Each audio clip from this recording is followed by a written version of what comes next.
Hello again, and welcome to Foreplay Radio Sex Therapy. I'm your host, certified sex therapist Laurie Watson, author of Wanting Sex Again, and blogger at Psychology Today and WebMD. And I have with me Dr. Adam Mathews, my co-host, who's a couples therapist, psychotherapist, and president of NCAMFT. Foreplay is dedicated to helping couples keep it hot. Thanks for listening. Now on to today's topic. Okay, you're listening to Foreplay Radio Sex Therapy with your sex therapist, Laurie Watson. And your couples therapist, Dr. Adam Mathews. And we're going to talk about body image today. Adam, this is such an important topic, I think, especially for women, and I'm probably leaning more toward the women listeners right now, and men to be sympathetic, although I do understand in this culture that men have more pressure about how they look as well. Yeah, I think it's been an increasingly growing issue for men over the last 20 years or so, and particularly the last 10, I think, has just ramped it up. But it is traditionally a big issue for females. And, you know, I think it's a little bit different for genders as well. But yeah, and I want to talk about that. I think next to relational distress, body image, a negative body image is really the biggest disruptor that I see in my female clients for sexual enjoyment. You know, I mean, it's just huge in terms of how it manifests and can derail them from enjoying sex or having desire. Yeah. Laurie, could you kind of maybe talk about how, when I listen to some of my female clients, I feel like this is a constant in their head. And I think that's one of the differences for men. I think men think about it a lot, but it seems like, I mean, what is this, just an ongoing like voice in your head that's just a narration in your head that's just talking about constantly reflecting on body image issues? I think it is hard to underestimate how much women think about their bodies and their acceptability in terms of in the marriage or in the partnership. I mean, I think there's some reasoning behind this that might be biological, that women often are valued for how they look. That's their value quotient goes up when they're more attractive, to attract a mate, to keep a mate interested, whereas men, you know, they are valued for different things, oftentimes resources that they bring to the relationship, to kind of this male dominance sort of value. I mean, I know there's some written out there about the alpha male who has this charisma and sense of himself, and that can be really attractive. But it's not necessarily his shape. You know, it could be, it's really more about his presence that can feel very sexy and create sort of sexual dynamics between him and his partner. And then, I mean, I think this is a fear, right? Women are worried that the only thing I'm valued for is my body, and he says the only thing I'm valued for is my wallet. And the way that it's been set up culturally is that that's how women are chosen.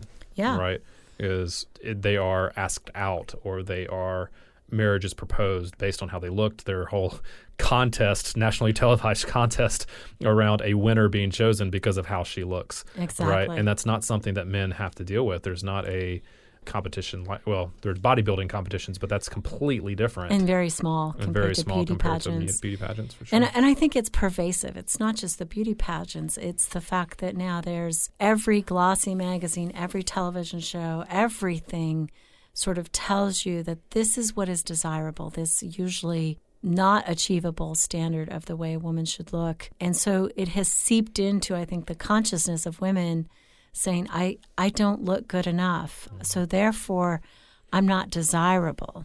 Yeah. And there's two parts to a body image. One is her own evaluation of how she feels about her body, how she looks. And the other is what she believes her partner feels about her body and her desirability, which may be completely false, because some men tell me all the time, look, I love her.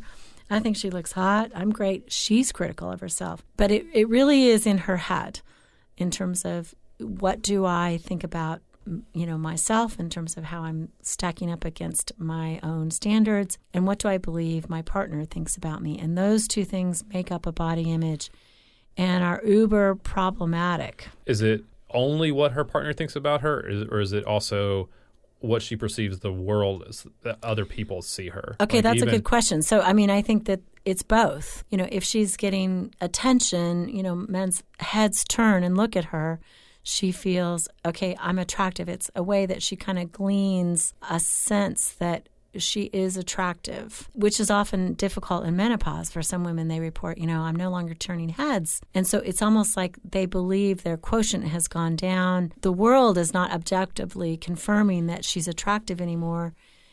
Right at the time her partner's losing his erection, which for women, it's not about the penis. They're not often looking at their male partner's genitalia as exciting.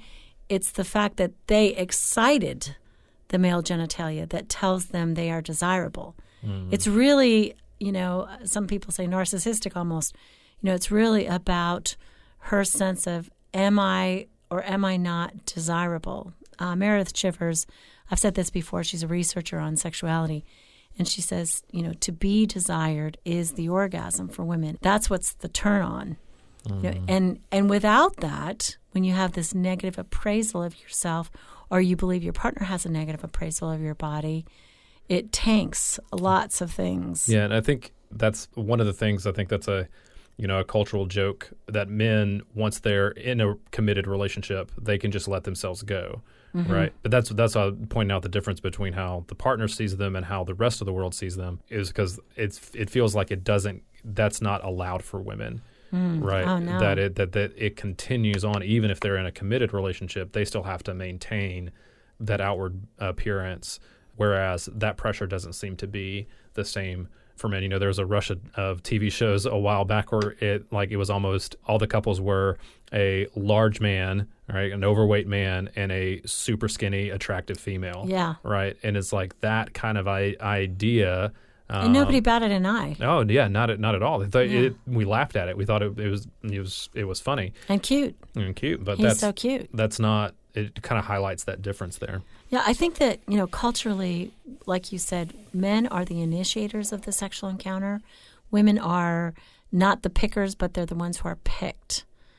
And so this is partly what we see in responsive desire, that women respond to being picked. They respond to that in men versus having subjective, initiating desire where they're choosing the time and place to have sex. Now, I think it's healthier for women to manage this subjective desire and also ask themselves the question, okay, but when is best for me? And to go ahead and initiate it during that time. But it's difficult for them to get beyond that.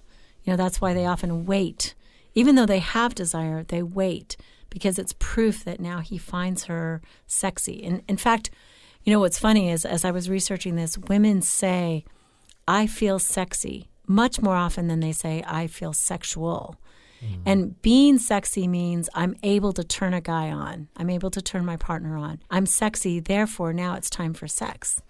If they say I don't feel sexy, that means they feel bloated, they feel heavy. Weight is a huge factor in this in terms of how women manage their feelings of feeling sexy. That's probably the number one attribute in terms of what interrupts them is weight, which, all of us, right? We understand our culture is thin, obsessed. But feeling sexy is different, right, than it's the time of the month I'm ovulating and I feel horny. No, she's saying, I feel like I look good. I'm sexy. So now I want to have sex. I think that can be super confusing for men sometimes. I think so too. Because it's not the same. Obviously it's not the same, but I think some men may feel that way, but the majority, it's always, I feel sexual, right? It's always, I feel ready at any moment. So the idea that you could vary in your level of feeling sexy, I don't know that computes for men. Right. Oftentimes. I think there's times where we may feel like we look better than at other times. Yeah, this is not one of those days for me. It's like I got a cold still and, like no makeup. It's all washed off. Yeah. This is not a sexy day for sure. So if Derek tried to make a move right now, it's not happening. Yeah, probably not. Not today. But I think that's understanding that can be helpful though, because you're understanding why it feels. Because I think that makes it feels like it's so random. It feels random when for a man it feels random. Like you look just about the same as you did yesterday. Yeah. What's the difference? I think, too, another issue with body image for women is if they have specific complaints about their body, like they don't think their breasts are big enough or their hips are too big or their backside is too broad or whatever, that actually can be like an obsessive distraction. So the negative body image when it's specific, can be such a distraction that it can derail arousal and stop orgasm. So, Laurie, do you think we can come back and talk about like how we begin to address that? Because it is such a huge issue that it can oftentimes, I think for both men and women, feel overwhelming and feel like, where do you start? What do you do? How do you kind of begin to address that? So maybe let's come back and offer some tips on how to do that. Okay, we'll offer some tips in a minute. Foreplay Radio Sex Therapy. Thank you so much to all our Patreon supporters, right? Yeah. Patreon is a platform where you can directly support things that you love. We really want to expand the resources that we can be able to provide to you as our listeners. If, our work touches you and our work helps you, we would be so grateful for your support. Just go to our website, foreplayrst.com, and there you can find a way to support us, and you can see our episodes and our blogs. And thank you so much, guys. Speaking with certified sex therapist Laurie Watson from Awakening Center for Couples and Intimacy. Laurie, what is an intensive? So an intensive is 12 to 14 hours of therapy all in one weekend. And it's a way to really make fast progress compared to weekly therapy. I mean, there's just so much more you can get done when you have a chunk of time. Overcome the challenges in your relationship and your sex life. Learn more about intensives and Awakening Center's other services at awakenloveandsex.com. At Mathews Counseling, we believe it is our job to come alongside you in whatever difficult challenges of life you are in and help you rediscover hope and to find the strength that you have to face those challenges. We strive to create a safe and comfortable place for you to explore who you want to be and identify the obstacles standing in your way. Oftentimes, the first step toward finding help is the hardest, but it can also be the bravest. Give us a call at 919-587-8018. Find us online at mathewscounseling.net. We look forward to working with you. Foreplay Radio Sex Therapy, we're back with body image and how it impacts us sexually, especially a negative feminine body image or a concept that your partner doesn't think you're attractive. So how do we fix this? Yes. I think the first thing is believe your partner. If your partner says you're sexy and likes looking at your body, it's like, girl, get over it. I'm laughing at you because we just spent 15 minutes talking about how complicated it is. I know, get over I it. know. But, I have women, it really has nothing to do with an actual, right? I have women who are stark, raving, beautiful, and are perfect by every standard that I could ever imagine, who find themselves unattractive and will not have sex, because they're afraid of being naked. They're afraid of that evaluation. It's in their head. Yeah. So you're saying if they will, especially if their partner is telling them that they are beautiful, that they are attractive, is just to believe them and allow that to have credit in your mind. Yeah, because there's this insipid negative voice in the inside that doesn't actually tell us the truth all the time. Well, it seems like, too, that what happens in situations like that is that we come up with a reason why what our partner is saying can't be true.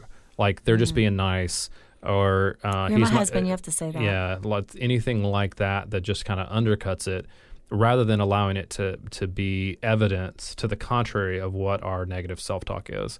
Right. So being able to add that to the evaluation in my head would seem like it'd be important. Like that's what you mean when we say believe your partner. We're saying allow that to have some influence over when you're making the evaluation in your head. When you're weighing the things, it should rate high. Yes. In the scale. Yes. I don't think a man can lift a woman's negative self-esteem, but I think that certainly if your wife or your female partner has low self-esteem, offering compliments and things like that doesn't hurt. That can help. That can help her with her esteem. Yeah. I think, too, knowing that this is your pattern, you can go into the moment and use some positive self-talk instead of listening to the negative self-talk. So what happens for women is that they down-regulate their responsiveness with this negative self-talk. So they're going in thinking, oh, my gosh, he's going to see the dimples on my thigh, my breasts are saggy, or whatever the negative talk is. And they start doing that before the incident. And then, magically they can't be aroused. Imagine that, because there's this force coming against them that says they're not good enough. And what they really need to do is counter some of that with maybe some positives. Like, you know what? I'm passionate. He loves it when I get aroused. And all of that kind of talk to help her feel more entitled to sexual pleasure instead of feeling like she's only worthy if she looks a certain way. Do you think it'd be helpful if some of that positive self-talk were things like, he loves to see me naked? Naked? Did you just say naked? I was leaning, my Southern came out a little, I did. merged I think so. a little bit. Yeah. Naked? Uh-huh. That he loves to see me naked. Sex is good for our relationship. It brings us closer, like those type of things. Like talking about it from his standpoint. Do you think that is helpful? I think that's powerful. Okay. We talk about spectoring in the bedroom, which means we're watching ourselves in a self-conscious way. And specter and watch your partner. What is happening for him? Is he becoming aroused? Is he getting turned on? All of that. And try to tell yourself, he's turning on because of me, because of my body, because his body loves my body. That kind of thing really is powerful and helps. I also think that one thing, and we harp on this, but mindfulness is another way to manage this. So we need to become mindful in the moment, and we need to spend a few minutes every day just in the now, which is learning to not be judgmental. Maybe it's like, okay, I'm bloated today. What does that mean? Does that really mean that I can't be sexual? Just observing that this is what my body is feeling without as much criticism attached to it or without as much meaning, just observing this is how I feel and not endowing it with the truth, right? Yeah, and I think this one would really help you also connect with your body, which I think seems like it would be really helpful as well, so that during sex, you've trained yourself that you're able to maybe not focus as much on how you're being seen, but more on the physical sensations that are happening, which would kind of seem like it would ground you more in the present. Yes, absolutely. I think mindfulness in general, what they've demonstrated in the research is that it does make you more attuned sexually. Oh, and you know what else it does? What? It makes your golf game better. Mindfulness makes your golf game better? It does, totally. It totally does. I had this guy send me an article on, for all those golfers out there who poo-poo something as crazy as meditation, that actually the research has shown, like, I guess men say, like a little bit of beer on the golf course actually makes you swing better. Too much beer makes you like lose your game. But it's the same sort of thing with mindfulness. Actually, they did a study, and men who practice mindfulness and meditation for a short period of time improve their golf game. That's awesome. Yeah, isn't that very cool? Well, what if you don't play golf, though? Yeah, well, I guess it improves your sex life. Hello. Hello.